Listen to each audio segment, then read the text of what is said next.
వాళ్ళకి రవాణా రంగ కార్మికులంటే అంత కక్ష ఎందుకు అర్థం కావడం లేదు.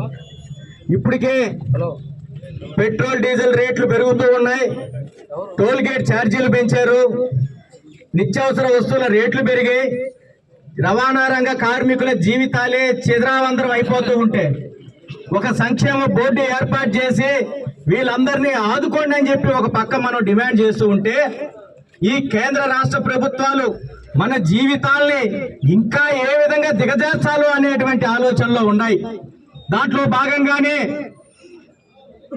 ఫిట్నెస్ సర్టిఫికేట్లని, డ్రైవింగ్ లైసెన్సుల్ని వీటన్నిటిని తీసుకొని పోయి ప్రైవేట్ ఏజెన్సీలకు అప్పచెప్తా ఉన్నారు. ఈ ప్రభుత్వానికి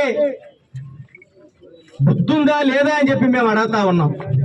ప్రైవేట్ ఏజెన్సీలకి అప్పచెప్పి రవాణా రంగ కార్మికులందరినీ కూడా తీవ్రమైనటువంటి ఇబ్బందుల్లోకి నెట్టేయాలని చూస్తా ఉన్నారు. సెన్సార్ ట్రాకింగ్ సిస్టమ్స్ పెడతారంట, సెన్సార్లు పెడతారంట. ఇవన్నీ కానీ పెడితే ఒక్క వాహనము కూడా ఫిట్నెస్ కి నోచుకోదు.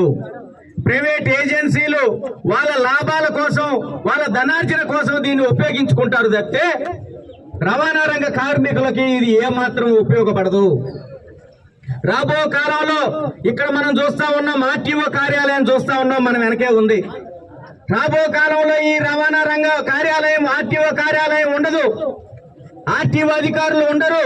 వీళ్ళందరూ ఒకవేళ ఉన్నా దేనికి పనిచేయాలంటే ఆ ప్రైవేట్ ఏజెన్సీలకి లాభాలు చేకూర్చేదానికి పనిచేయాలి చెప్తే సంక్షేమము, రవాణా రంగ కార్మికులను ఆదుకోవడము, వాళ్ళకి మేలు చేయడము, సర్వీస్ చేయడం అనేటువంటిది రాబో కాలంలో ఈ కార్యాలయంలో జరగవు.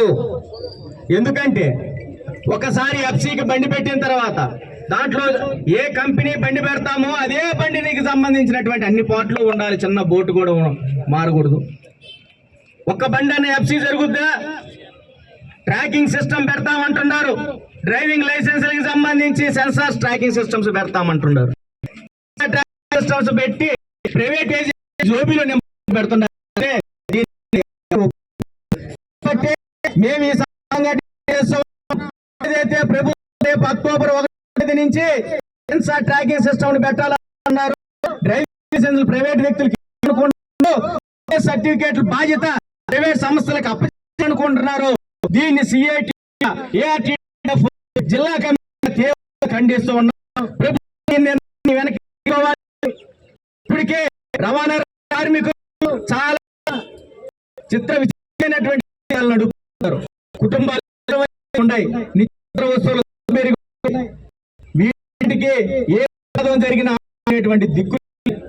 కాబట్టి ప్రభుత్వం మనం రవాణా రంగ కార్మికులకి ఒక సంక్షేమ బోర్డుని ఏర్పాటు చేయండి, వారి కుటుంబాలను ఆదుకోండి. ఏదైనా ప్రభుత్వం జరిగితే చేయండి, చట్టం దాన్ని మనం అడుగుతా ఉన్నాం.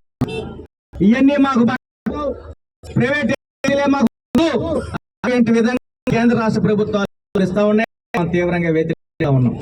ఎందుకంటే మనం ఒక చెప్పొచ్చు, నెల్లూరులో పోలీస్ నెంబర్ల పేరు మీద పోలీస్ నెంబర్లు ఇచ్చేది పోలీస్ తీసుకునిందా?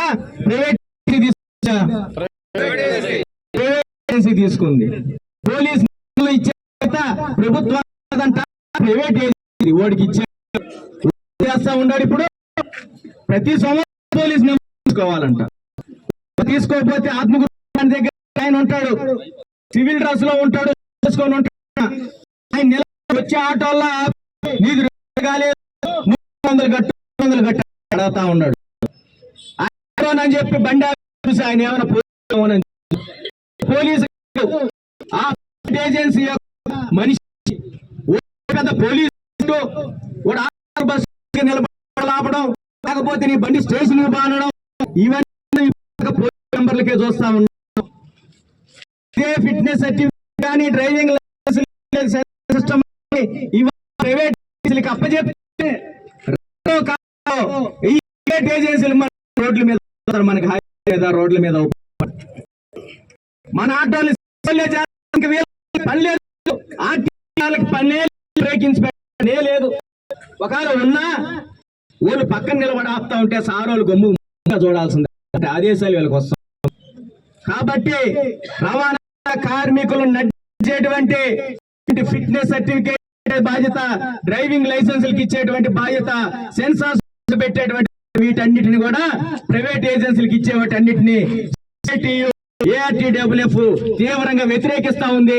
ఈ ప్రభుత్వం తన నిర్ణయాన్ని వెనక్కి తీసుకోకపోతే అవసరం ఉంటే చలో విజయవాడ కార్యక్రమాన్ని నిర్వహించే సీఎం కార్యాలయాన్ని రవాణా రంగ కార్మికులు ముట్టడి చేస్తారని చెప్పి ఈ సందర్భంగా రాష్ట్ర ప్రభుత్వం చేస్తూ ఉన్నాం.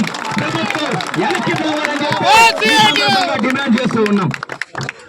జిందాబాద్ సిఐటి జిందాబాద్ సిఐటి జిందాబాద్ జిందాబాద్ జిందాబాద్ జిందాబాద్ జిందాబాద్ సిఐటి జిందాబాద్ కామ్రేడ్స్ మన సిఐటి జిల్లా అధ్యక్షులు టీవీ ప్రసాద్ గారికి ప్రత్యేకించి ధన్యవాదాలు. ఇప్పుడు మన నెల్లూరు జిల్లా ఆటో కార్మిక సంఘం ప్రధాన కార్యదర్శి కోలగట్ల సురేష్ గారిని మాట్లాడవలసిందిగా కోరుతున్నాను.